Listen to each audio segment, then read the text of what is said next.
Bienvenidos a Biblia en Contexto LHCLT, donde estudiamos las Escrituras frase por frase, analizando cada pasaje desde 5 dimensiones: literaria, histórica, cultural, lingüística y teológica. Romanos capítulo 3. Tema 1. Las ventajas de Israel y la fidelidad de Dios frente a la incredulidad humana. Romanos 3:1. ¿Qué ventaja tiene, pues, el judío? ¿O de qué aprovecha la circuncisión? ¿Qué ventaja tiene, pues, el judío? Después de haber demostrado que los judíos no son automáticamente justificados por su identidad ni por la ley, Pablo anticipa una objeción lógica: ¿entonces hay alguna ventaja en ser judío? Esta pregunta refleja una tensión real entre el privilegio y la responsabilidad. Romanos 9, 4-5 más adelante detalla estos privilegios.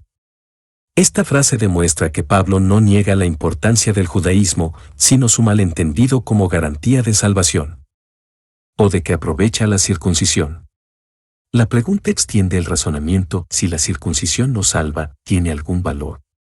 Pablo no la descarta completamente, pero sí rechaza su mal uso.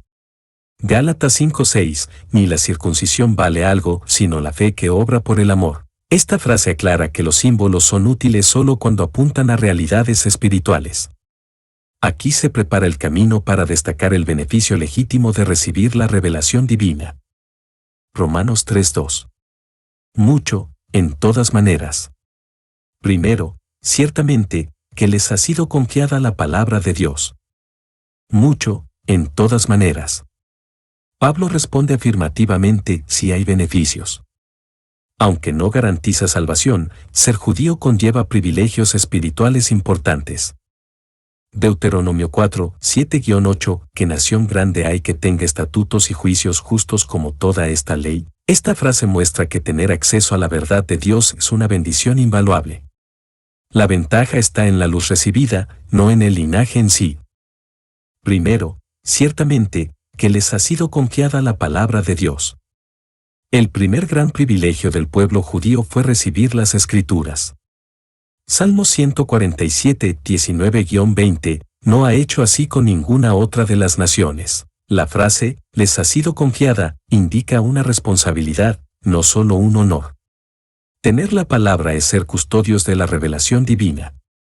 Esta frase afirma que Dios encomendó a Israel su verdad, lo cual los hace privilegiados, pero también responsables ante el juicio. Romanos 3:3. Pues que, si algunos de ellos han sido incrédulos, su incredulidad habrá hecho nula la fidelidad de Dios. Pues que, si algunos de ellos han sido incrédulos. Pablo anticipa una nueva objeción: si muchos judíos no creyeron, ¿anula eso el valor del pacto? Esta frase reconoce que no todos los que recibieron la palabra respondieron con fe. Hebreos 4:2, no les aprovechó el oír la palabra, por no ir acompañada de fe. El fracaso humano no niega la revelación. Esta pregunta prepara el terreno para defender la fidelidad de Dios frente a la incredulidad de su pueblo. Su incredulidad habrá hecho nula la fidelidad de Dios. Aquí Pablo afirma que la incredulidad humana no puede invalidar las promesas divinas. Segunda de Timoteo 2:13, si fuéramos infieles, Él permanece fiel. Dios no es voluble ni cambia según la respuesta del hombre. Esta frase enfatiza la constancia del carácter divino. Su fidelidad es absoluta y no depende de la respuesta humana. Aunque muchos fallaron, Dios permanece firme en su propósito redentor. Romanos 3:4. De ninguna manera, antes bien sea Dios veraz, y todo hombre mentiroso, como está escrito, para que seas justificado en tus palabras, y venzas cuando fueres juzgado. De ninguna manera. Pablo responde con la expresión más enfática en griego, emegenoito, que literalmente significa: de ninguna forma sea esto. Esta frase aparece repetidamente en Romanos para rechazar ideas erróneas con fuerza. Es un rechazo rotundo de que la incredulidad humana pueda afectar la verdad de Dios. Pablo defiende la santidad de Dios con vehemencia. La fidelidad divina no depende de la obediencia humana. Antes bien sea Dios veraz, y todo hombre mentiroso. Pablo establece un principio absoluto: Dios siempre dice la verdad, y todo hombre que lo contradiga está equivocado. Números 23:19, Dios no es hombre, para que mienta. Esta frase exalta la veracidad divina sobre toda opinión humana. El testimonio de Dios es perfecto, aunque todos los hombres lo nieguen. Pablo coloca la palabra de Dios como la autoridad final y suprema sobre toda acusación. Como está escrito, para que seas justificado en tus palabras. Aquí cita el Salmo 51:4, donde David reconoce que Dios tiene razón al juzgar. Es una confesión de la justicia divina incluso cuando juzga al pecador. Esta frase enseña que Dios será hallado justo, aun cuando discipline a su propio pueblo. Sus palabras y juicios son siempre rectos.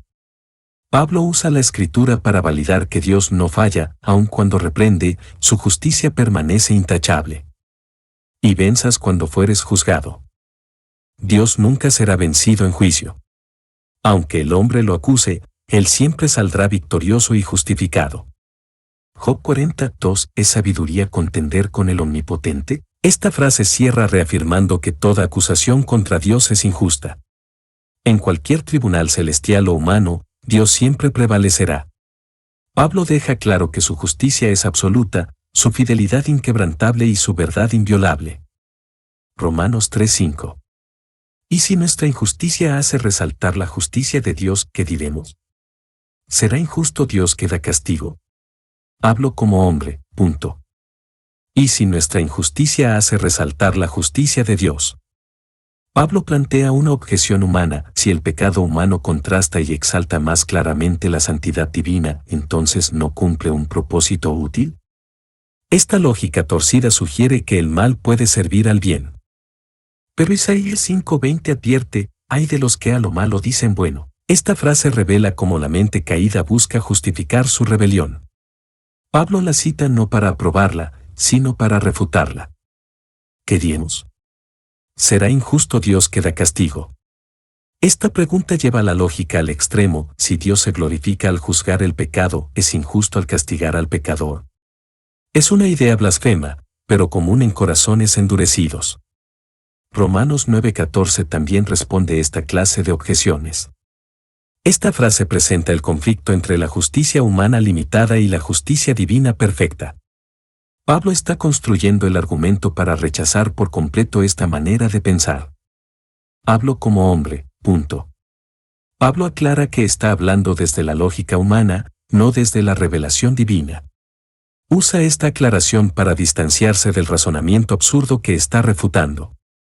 Es como si dijera: esto no lo digo yo como apóstol, sino como un argumento humano que voy a desarmar. Esta frase muestra el contraste entre la perspectiva limitada del hombre y la verdad absoluta de Dios. Es una nota de humildad y claridad. Romanos 3:6. En ninguna manera, de otro modo, ¿cómo juzgaría Dios al mundo? En ninguna manera. Pablo responde nuevamente con su expresión categórica favorita: emegenoito, jamás acontezca tal cosa. Rechaza la sugerencia de que Dios pueda ser injusto por castigar el pecado. Esta frase reafirma la pureza absoluta del carácter divino. No hay lugar para dudar de su justicia. Su juicio no solo es legítimo, sino necesario. Pablo defiende con fuerza el derecho de Dios a juzgar el pecado sin cuestionamientos. De otro modo, ¿cómo juzgaría Dios al mundo? La lógica de Pablo es clara: si Dios fuera injusto al castigar el pecado, entonces no podría juzgar al mundo, y eso destruiría todo el orden moral. Génesis 18:25, el juez de toda la tierra no ha de hacer lo que es justo. Esta frase sostiene que el juicio divino es el fundamento de la moral universal. Si Dios no es justo, todo juicio carecería de legitimidad. Pero Él es el juez perfecto, y por eso puede juzgar al mundo con autoridad. Romanos 3:7. Pero si por mi mentira la verdad de Dios abundó para su gloria, porque aún soy juzgado como pecador. Pero si por mi mentira la verdad de Dios abundó para su gloria. Pablo presenta otra objeción retórica: si el contraste entre mi pecado y la fidelidad de Dios hace que su verdad brille más, ¿no es eso algo bueno? Es una lógica perversa que intenta justificar el mal. Esta frase recuerda a Romanos 6:1, persistiremos en el pecado para que la gracia abunde. La mentira representa el pecado humano, la verdad representa la fidelidad de Dios. Pablo expone este razonamiento para refutarlo, no para defenderlo. ¿Por qué aún soy juzgado como pecador? La objeción continúa: si mi pecado sirve indirectamente al propósito de glorificar a Dios, ¿no debería ser absuelto? Esta lógica pretende invertir el orden moral y evadir la responsabilidad. Isaías 45:9, ay del que pleitea con su hacedor. Pablo muestra que la mente humana busca cualquier excusa para evitar la culpa. Esta frase refuerza el absurdo de usar la gloria de Dios como justificación para el pecado. Romanos 3:8. ¿Y por qué no decir, hagamos males para que vengan bienes, como se nos calumnia, y como algunos cuya condenación es justa, afirman que nosotros decimos? ¿Y por qué no decir, hagamos males para que vengan bienes? Pablo lleva el argumento a su máxima deformación: si el mal produce un bien, ¿por qué no pecar deliberadamente? Esta lógica perversa es una caricatura del mensaje de la gracia. Judas 1:4 denuncia a los que convierten la gracia en libertinaje. Esta frase pone en evidencia la falsedad de todo evangelio que minimiza el pecado en nombre de la misericordia. Pablo lo cita para rechazarlo con firmeza. Como se nos calumnia, y como algunos afirman que nosotros decimos. Pablo denuncia que hay quienes tergiversan su mensaje, acusándolo falsamente de promover el pecado para exaltar la gracia.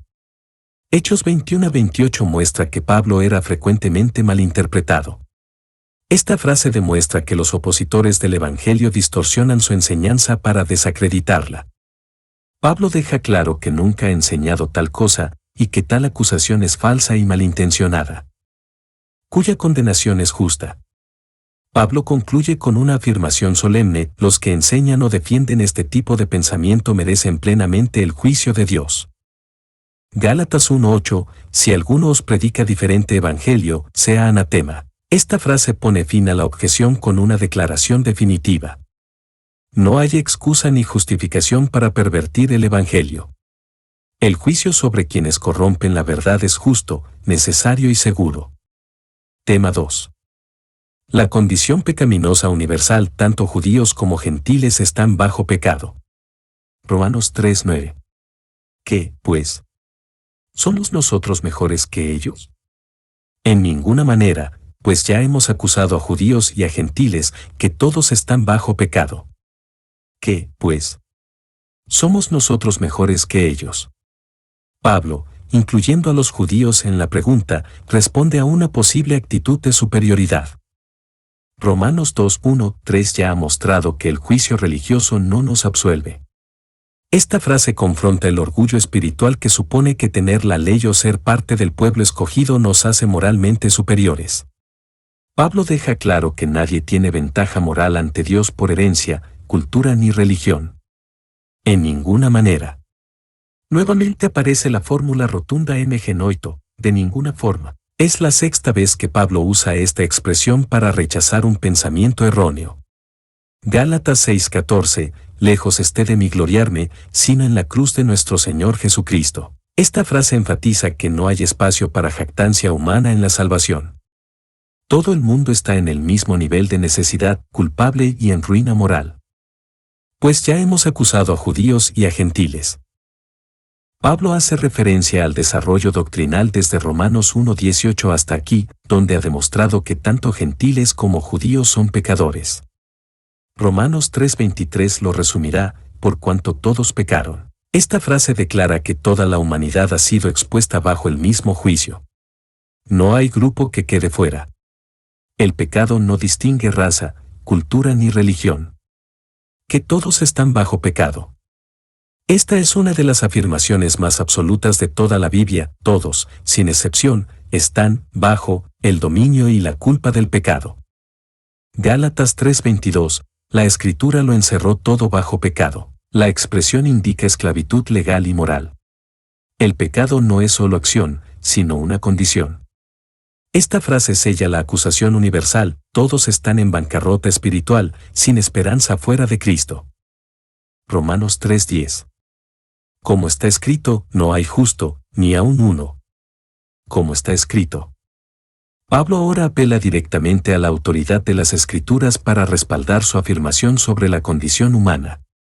La cita proviene del Salmo 14, 1-3. Este método de argumentar es típico en Pablo, no habla por sí mismo, sino sobre la base de lo que Dios ha dicho. Esta frase marca el inicio de una cadena de citas del Antiguo Testamento que confirman la depravación universal. La palabra de Dios es su prueba final. No hay justo, ni aun uno. La afirmación es total, nadie, absolutamente nadie, puede presentarse como justo delante de Dios. Eclesiastés 7:20, ciertamente no hay hombre justo en la tierra, que haga el bien y nunca peque. Esta frase destruye cualquier idea de justicia propia. No hay excepciones. La corrupción es universal. Todos han fallado en conformarse al estándar divino, y por tanto, todos necesitan un Salvador. Romanos 3:11. No hay quien entienda, no hay quien busque a Dios. No hay quien entienda.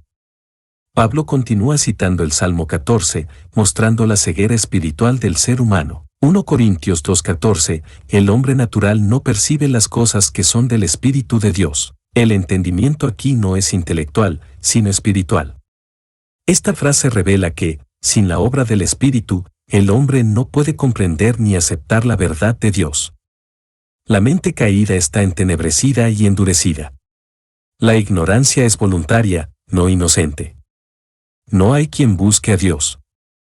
El corazón del hombre, lejos de buscar a Dios, lo evita.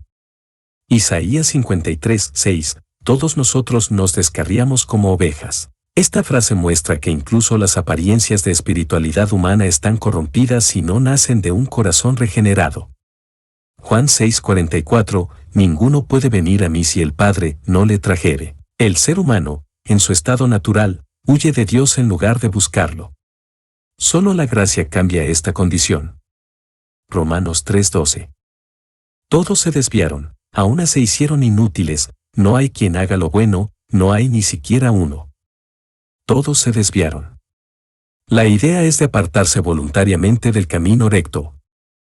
Isaías 1:4, se apartaron hacia atrás. Este desvío no es accidental, es intencional. El hombre conoce el bien, pero prefiere el mal. La palabra todos elimina cualquier excepción. Esta frase refuerza que no hay justos por naturaleza, ni siquiera entre los religiosos. La desviación moral es universal y absoluta. A una se hicieron inútiles. Pablo declara que la humanidad, en conjunto, ha perdido su propósito original de glorificar a Dios. Jeremías 13:10, este pueblo llegó a ser para nada. La palabra, inútiles, implica corrupción, descomposición moral. El pecado degrada al ser humano, alejándolo del diseño divino. Esta frase enseña que la humanidad no solo está perdida, sino incapacitada para producir fruto espiritual verdadero. No hay quien haga lo bueno. El estándar del bien aquí no es humano, sino divino. Mateo 19:17, ninguno hay bueno, sino uno, Dios. Pablo no dice que nadie haga actos externos de bondad, sino que nadie lo hace con pureza de motivación y conforme a la gloria de Dios. Esta frase anula todo intento de justicia propia. Ninguna obra, por noble que parezca, puede agradar a Dios sin la fe en Cristo que la motive. No hay ni siquiera uno. Pablo cierra esta sección con una declaración total y definitiva. La corrupción del hombre no es parcial, sino completa. Isaías 64:6, todas nuestras justicies como trapo de inmundicia. Esta frase concluye que la salvación no puede venir de la raza humana. Solo mediante la gracia de Dios en Cristo es posible ser justificado. Sin excepción, todos necesitan redención. Romanos 3:13. Sepulcro abierto es su garganta, con su lengua engañan. Veneno de áspides hay debajo de sus labios. Sepulcro abierto es su garganta. Pablo describe ahora la corrupción humana manifestada en el habla. Esta frase, tomada del Salmo 5:9, compara el hablar humano con un sepulcro abierto lleno de muerte, hedor y corrupción. Mateo 12:34, de la abundancia del corazón habla la boca. Las palabras revelan lo que hay en el corazón. Esta metáfora muestra cuán profundamente el pecado afecta la comunicación del hombre, transformándola en instrumento de destrucción. Con su lengua engañan. La mentira es una evidencia clara de la caída humana. Santiago 3:8, la lengua está llena de veneno mortal. El verbo, engañan, implica manipulación y falsedad intencional. No se trata de errores, sino de distorsión deliberada de la verdad. Esta frase muestra que el hombre natural usa su lengua para su propio beneficio, sin temor a Dios ni respeto al prójimo. Es una expresión del egoísmo que domina al corazón sin regenerar. Veneno de áspides hay debajo de sus labios. Pablo cita el Salmo 143 para ilustrar la malignidad oculta en el habla humana. La áspid es una serpiente venenosa, su mordida es mortal. Aquí se revela que las palabras pueden ser tan letales como el veneno. Proverbios 18:21, la muerte y la vida están en poder de la lengua. Esta frase demuestra que la boca del hombre puede destruir reputaciones, relaciones y hasta almas. Su efecto es tóxico y mortal. Romanos 3:14. Su boca está llena de maldición y de amargura. Su boca está llena de maldición. La expresión llena indica abundancia continua, no una acción ocasional. Santiago 3:9-10, con ella bendecimos y con ella maldecimos, no debe ser así. La maldición es el lenguaje que desprecia, condena y desea el mal al prójimo. Esta frase muestra que la lengua del hombre caído es una fuente constante de pecado. Lo que debiera ser usado para edificar y glorificar a Dios es usado para herir y destruir. Y de amargura. La amargura es el resultado de un corazón contaminado, incapaz de perdonar o de bendecir. Hebreos 12:15, que brotando alguna raíz de amargura, os estorbe. Esta expresión señala un resentimiento profundo que se manifiesta en palabras ásperas y venenosas. La boca expresa lo que se ha acumulado en el alma. Esta frase confirma que el lenguaje humano, sin la gracia de Dios, es una manifestación constante del pecado interno. Romanos 3:15. Sus pies se apresuran para derramar sangre.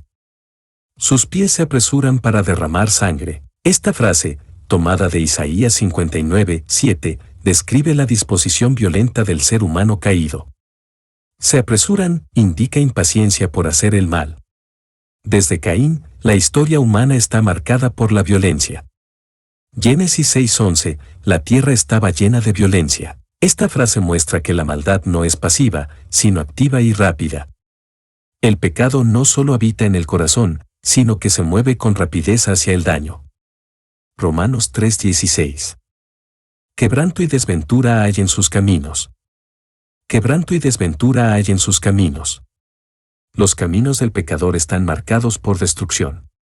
Proverbios 13:15, el camino de los transgresores es duro. Quebranto, habla de ruina y miseria, desventura, indica dolor inevitable. Donde el hombre impío va, deja un rastro de daño. Esta frase revela que la rebelión contra Dios no solo corrompe al individuo, sino que afecta su entorno. El pecado nunca es inofensivo, trae miseria consigo. Romanos 3:17. Y no conocieron camino de paz. Y no conocieron camino de paz. Pablo concluye su cita de Isaías 59 mostrando que el hombre natural es incapaz de vivir en armonía verdadera. Isaías 48:22, no hay paz para los malos, dijo Jehová. No conocieron, implica ignorancia práctica y voluntaria, no reconocen ni siguen el sendero de la reconciliación. Esta frase evidencia el resultado de rechazar a Dios, relaciones rotas, conflictos internos y guerras externas. Sin Cristo, no hay verdadera paz. Romanos 3:18. No hay temor de Dios delante de sus ojos. No hay temor de Dios delante de sus ojos. Aquí Pablo cita el Salmo 36:1 como clímax de la acusación, la raíz de todo pecado es la ausencia de temor reverente ante Dios. Proverbios 1:7, el principio de la sabiduría es el temor de Jehová. Cuando el hombre pierde de vista a Dios, se entrega sin freno al pecado. Esta frase revela que la corrupción moral surge de una visión distorsionada o nula de Dios. El corazón sin reverencia se convierte en fuente de toda impiedad. Romanos 3:19. Pero sabemos que todo lo que la ley dice, lo dice a los que están bajo la ley, para que toda boca se cierre, y todo el mundo quede bajo el juicio de Dios. Pero sabemos que todo lo que la ley dice, lo dice a los que están bajo la ley. Pablo reafirma que la ley fue dada a los judíos como medida de responsabilidad, pero sus principios morales revelan la condición universal del hombre. Romanos 2:12, todos los que bajo la ley han pecado, por la ley serán juzgados. Esta frase recalca que los que poseen la ley no están en ventaja, sino bajo mayor obligación. El conocimiento aumenta la rendición de cuentas ante Dios. Para que toda boca se cierre. Aquí se describe el propósito de la ley: silenciar toda justificación humana. Job 40:4, he aquí que yo soy vil que te responderé, el juicio de Dios no admite excusas. Esta frase señala que, ante la santidad divina, todo argumento humano cae al suelo. La ley revela el pecado tan claramente que nadie puede defenderse legítimamente. La humanidad entera queda callada ante su culpa. Y todo el mundo quede bajo el juicio de Dios. El veredicto es universal, no hay región ni persona fuera del alcance del juicio divino. Eclesiastés 12:14, Dios traerá toda obra a juicio. Pablo demuestra que tanto judíos como gentiles están igualmente condenados bajo el estándar de Dios. Esta frase subraya la necesidad urgente de justificación externa. Nadie será declarado justo por su conducta, todos están bajo sentencia si no hay intervención divina. Romanos 3:20. Ya que por las obras de la ley ningún ser humano será justificado delante de él, porque por medio de la ley es el conocimiento del pecado. Ya que por las obras de la ley ningún ser humano será justificado delante de él. Aquí Pablo establece la conclusión doctrinal clave: la justificación no puede lograrse por cumplimiento de la ley. Gálatas 2:16, el hombre no es justificado por las obras de la ley exige perfección, y nadie la cumple. Esta frase derriba toda esperanza de autojustificación. Las obras, incluso las religiosas, no son suficientes. El juicio de Dios requiere una justicia que el hombre no posee. Porque por medio de la ley es el conocimiento del pecado. La ley no salva, sino que revela el pecado. Romanos 7:7, yo no conocí el pecado sino por la ley, como un espejo que muestra la suciedad, la ley expone la condición del corazón.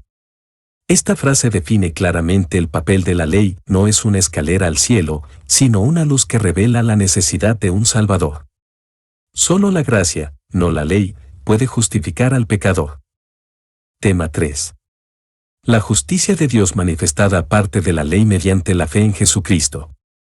Romanos 3:21. Pero ahora, aparte de la ley, se ha manifestado la justicia de Dios, testificada por la ley y por los profetas. Pero ahora, aparte de la ley. Pablo marca un giro decisivo, pero ahora introduce una nueva etapa en el plan redentor. Romanos 1:17 ya había anunciado esta justicia por fe. Aparte de la ley, no significa contraria a ella, sino independiente de sus obras. Esta frase resalta que la salvación no depende del cumplimiento legal, sino de una intervención divina. Es un cambio de enfoque de la condenación bajo la ley a la justificación por la gracia. Se ha manifestado la justicia de Dios. La justicia que Dios exige es la misma que Él provee, y ahora ha sido revelada plenamente en Cristo. Filipenses 3:9, la justicia que es de Dios por la fe, no es una justicia humana, sino divina y perfecta. Esta frase muestra que la justicia no es alcanzada, sino recibida. Ha sido manifestada, es decir, revelada visiblemente en la persona y obra de Jesús. Esta es la gran solución al problema planteado en los capítulos anteriores. Testificada por la ley y por los profetas. Pablo afirma que esta justicia no es una innovación, sino que fue anunciada desde el Antiguo Testamento. Génesis 15:6, y creyó a Jehová, y le fue contado por justicia. Isaías 53 también anticipa al siervo justo que justifica a muchos. Esta frase conecta el Evangelio con todo el testimonio bíblico. Cristo no contradice la ley ni los profetas, los cumple y los confirma. La Escritura entera apunta hacia esta justicia. Romanos 3:22. La justicia de Dios por medio de la fe en Jesucristo, para todos los que creen en Él. Porque no hay diferencia. La justicia de Dios por medio de la fe en Jesucristo. Aquí Pablo define con claridad el medio por el cual se recibe esta justicia, la fe, no las obras.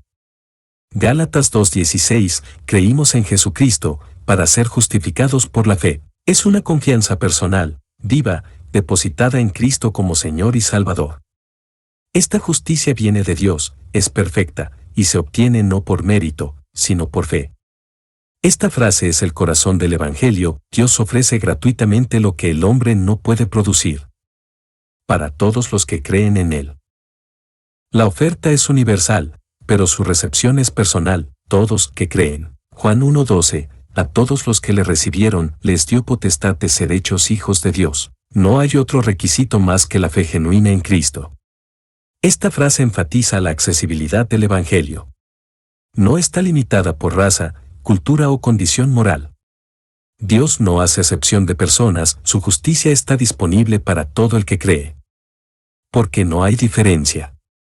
Pablo retoma el argumento de Romanos 3:9, tanto judíos como gentiles están bajo pecado, y ahora, ambos tienen acceso a la misma salvación.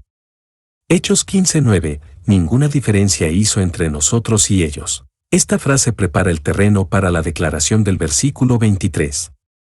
El Evangelio nivela a toda la humanidad, todos han pecado, y todos pueden ser justificados por el mismo medio. La fe en Cristo une lo que la ley separaba. Romanos 3:23. Por cuanto todos pecaron, y están destituidos de la gloria de Dios. Por cuanto todos pecaron. Con esta frase, Pablo afirma la condición universal del ser humano: todos, sin excepción, han caído en pecado. Romanos 5:12, por cuanto todos pecaron. El verbo está en tiempo pasado, indicando un hecho consumado en la historia humana. Esta frase reafirma la total igualdad de la humanidad en su necesidad de salvación. Ningún ser humano puede alegar inocencia ni neutralidad moral ante Dios. Y están destituidos de la gloria de Dios. Esta es la consecuencia del pecado, separación de la presencia y el propósito glorioso de Dios. Efesios 2:12, alejados de la ciudadanía de Israel, sin esperanza y sin Dios. El verbo está en presente continuo que indica una condición actual. Destituidos implica pérdida, ruina espiritual y carencia total de acceso. Esta frase enseña que el pecado no solo quebranta la ley, sino que nos priva de la comunión gloriosa para la cual fuimos creados. Romanos 3:24. Siendo justificados gratuitamente por su gracia, mediante la redención que es en Cristo Jesús. Siendo justificados gratuitamente por su gracia. Aquí comienza la respuesta de Dios al problema del pecado, la justificación, es decir, ser declarados justos por Dios. Tito 3:7, justificados por su gracia. La palabra, gratuitamente, drean, indica sin mérito alguno. La salvación es un regalo soberano, no una recompensa. Esta frase resalta que Dios toma la iniciativa y extiende su favor sin que lo merezcamos.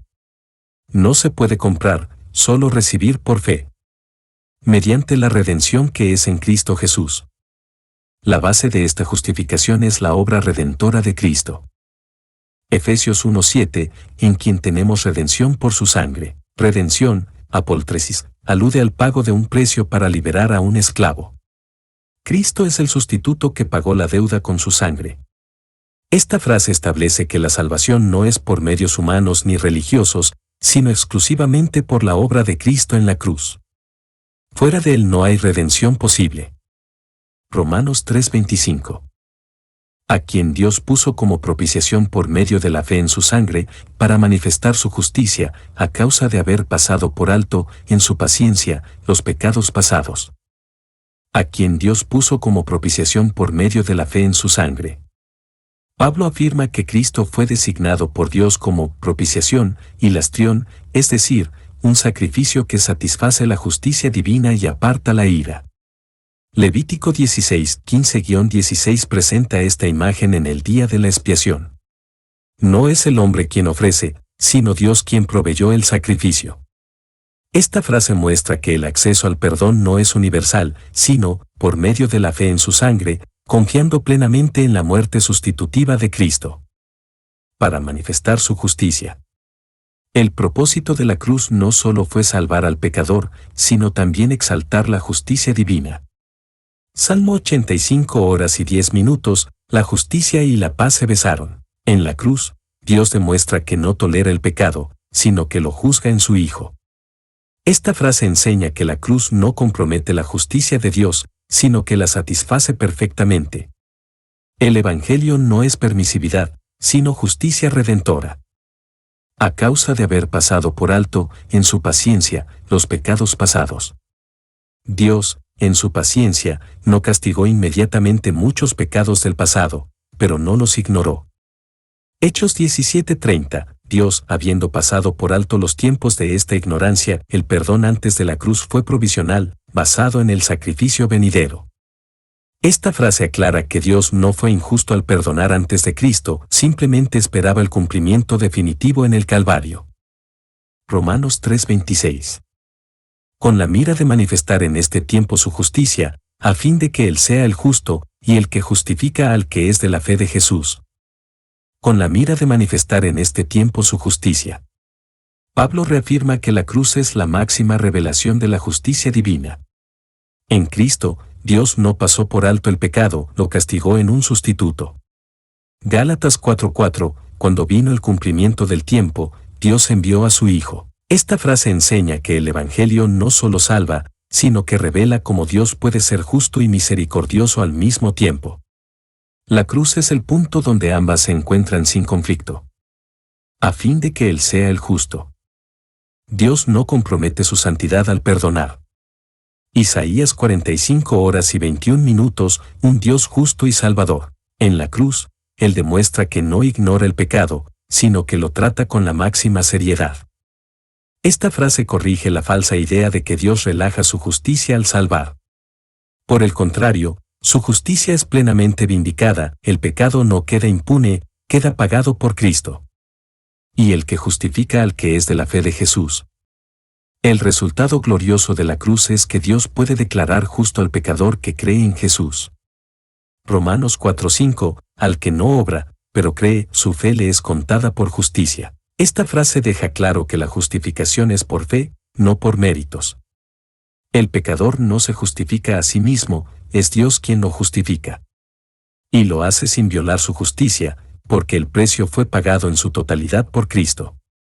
Tema 4. La justificación por la fe excluye toda jactancia y está disponible para judíos y gentiles por igual. Romanos 3:27. ¿Dónde, pues, está la jactancia? Queda excluida. ¿Por cuál ley? ¿Por la de las obras? No, sino por la ley de la fe. ¿Dónde, pues, está la jactancia? Después de establecer que la justificación es por gracia mediante la fe, Pablo plantea una pregunta lógica: ¿queda algún espacio para el orgullo humano? Efesios 2:9, no por obras, para que nadie se gloríe. Esta frase desarma cualquier pretensión de mérito. El Evangelio no deja lugar para la jactancia, porque la salvación es enteramente obra de Dios. Ningún ser humano puede atribuirse gloria por su redención. Queda excluida. La respuesta es definitiva: la jactancia ha sido eliminada por completo. El verbo en griego, ekleist, indica que ha sido cerrada la puerta del orgullo. 1 Corintios 1:29, a fin de que nadie se jacte en su presencia. Esta frase confirma que todo el que ha sido justificado reconoce que no lo merecía. La salvación no es una recompensa, es una dádiva inmerecida. Por tanto, el único que recibe gloria es Dios. ¿Por cuál ley? Por la de las obras. Pablo anticipa otra posible objeción: ¿acaso la ley de las obras permite algún mérito humano? La ley de las obras representa un sistema en el que uno es justificado por su obediencia. Esta frase enfatiza que si la salvación dependiera del cumplimiento humano, habría lugar para la vanagloria. Pero ese camino está cerrado, porque ha sido demostrado que nadie puede cumplir la ley perfectamente. No, sino por la ley de la fe. Pablo introduce un nuevo principio: la ley o el sistema de la fe. Gálatas 3:11, el justo por la fe vivirá. Aquí, ley, no se refiere a mandamientos, sino a un principio de acción: somos justificados no por hacer, sino por creer. Esta frase muestra que la fe no es una obra que merece recompensa, sino una confianza que recibe un regalo. Así, la fe excluye la jactancia y glorifica solo a Dios. Romanos 3:28. Concluimos, pues, que el hombre es justificado por fe sin las obras de la ley. Concluimos, pues. Pablo resume toda su argumentación anterior con una conclusión doctrinal clara y firme. Romanos 5:1 desarrollará esta idea: justificados, pues, por la fe, tenemos paz para con Dios. Esta frase señala que la doctrina no es un argumento provisional, sino una verdad fundamental del Evangelio. La palabra, concluimos, establece un fundamento sobre el cual todo creyente puede descansar con certeza. Que el hombre es justificado por fe sin las obras de la ley. Esta es una de las declaraciones más poderosas del Nuevo Testamento. La justificación, ser declarado justo ante Dios, viene únicamente por fe, aparte de todo esfuerzo humano. Gálatas 2:16 lo repite enfáticamente. Esta frase elimina cualquier mezcla entre gracia y méritos. No es fe más obras, es solo fe. Y esa fe no es un logro, sino una confianza humilde en la obra perfecta de Jesucristo. Romanos 3:29. ¿Es Dios solamente Dios de los judíos? ¿No es también Dios de los gentiles? Ciertamente, también de los gentiles. ¿Es Dios solamente Dios de los judíos? Pablo desafía una mentalidad exclusivista que limitaba la acción de Dios a Israel. Deuteronomio 10:17 ya decía: Dios grande, que no hace acepción de personas. Esta frase confronta la idea de que la salvación pertenece solo a un grupo étnico. Si Dios es el único Dios verdadero, no puede ser propiedad de un solo pueblo. Pablo apunta a la soberanía y universalidad del Señor sobre toda la humanidad. ¿No es también Dios de los gentiles? La pregunta retórica afirma que Dios no solo creó a todos, sino que ofrece salvación a todos. Hechos 17:26, de una sangre ha hecho todo el linaje de los hombres. Esta frase expande el alcance del Evangelio, mostrando que la justificación por fe es accesible sin distinción. Dios no tiene fronteras. Esta visión prepara el terreno para la inclusión total del mundo gentil en el plan redentor. Ciertamente, también de los gentiles. La afirmación es rotunda: sí, Dios es también Dios de los gentiles. Isaías 49:6 profetizó que el Mesías sería luz de las naciones. Esta frase valida el alcance universal de la gracia. La salvación no está ligada a la ley ni al linaje, sino a la fe. Pablo está demoliendo cualquier barrera religiosa o cultural que impida la unidad en Cristo. La justificación es igual para todos porque el Dios que justifica es uno solo. Romanos 3:30. Porque Dios es uno, y Él justificará por la fe a los de la circuncisión, y por medio de la fe a los de la incircuncisión. Porque Dios es uno. Pablo apela a una de las declaraciones más fundamentales del judaísmo, Deuteronomio 6:4, Oye, Israel, Jehová nuestro Dios, Jehová uno es. Si Dios es uno, no puede tener diferentes caminos de salvación. Esta frase afirma la coherencia del carácter divino. No hay un Dios para los judíos y otro para los gentiles. El único Dios justo aplica un único camino de salvación a toda la humanidad, la fe en Jesucristo. Y Él justificará por la fe a los de la circuncisión. Aquí Pablo se refiere a los judíos, quienes deben ser justificados no por su herencia ni por la ley, sino por la fe. Romanos 4:3, Abraham creyó a Dios, y le fue contado por justicia. Esta frase corrige la falsa seguridad del religioso: incluso los que tienen la ley necesitan creer. Dios justifica a los de la circuncisión solo si tienen la misma fe que tuvo Abraham, el padre de los creyentes. Y por medio de la fe a los de la incircuncisión. Los gentiles, sin ley ni pacto, también son justificados mediante la fe. Efesios 2:13, vosotros que en otro tiempo estabais lejos, habéis sido hechos cercanos por la sangre de Cristo. Esta frase afirma que no hay dos métodos de salvación. Todos, judíos y gentiles, entran por la misma puerta, fe en Cristo. Así se cumple el propósito eterno de Dios de tener un solo pueblo redimido por un solo Salvador. Romanos 3:31. ¿Luego por la fe invalidamos la ley? En ninguna manera, sino que confirmamos la ley. Luego por la fe invalidamos la ley. Pablo anticipa una objeción lógica: si somos justificados por la fe y no por la ley, ¿significa que la fe anula la ley? Esta preocupación era común entre los judíos que valoraban profundamente la Torá. Mateo 5:17, no penséis que he venido para abrogar la ley, sino para cumplirla. Esta frase introduce un principio clave: la fe no desprecia la ley, sino que pone en evidencia su verdadero propósito. En ninguna manera. Pablo responde con su fórmula tajante: noito, ni se le ocurra a nadie pensar eso. Rechaza totalmente la idea de que la fe desacredite la ley de Dios. Romanos 7:12, la ley a la verdad es santa. Esta frase mantiene la integridad moral y teológica del Antiguo Testamento. La fe no es un camino barato, sino el cumplimiento del propósito más profundo de la ley, conducirnos a Cristo. Sino que confirmamos la ley. La fe no anula la ley, sino que la valida al demostrar que nadie puede cumplirla, y por tanto, necesita gracia. Gálatas 3:24, la ley ha sido nuestro ayo, para llevarnos a Cristo. En Cristo, la ley encuentra su cumplimiento, Él vivió en perfecta obediencia, y al creer en Él, su justicia se nos acredita. Esta frase afirma que la fe honra a la ley, porque reconoce su santidad, su juicio, y su función como camino al Salvador.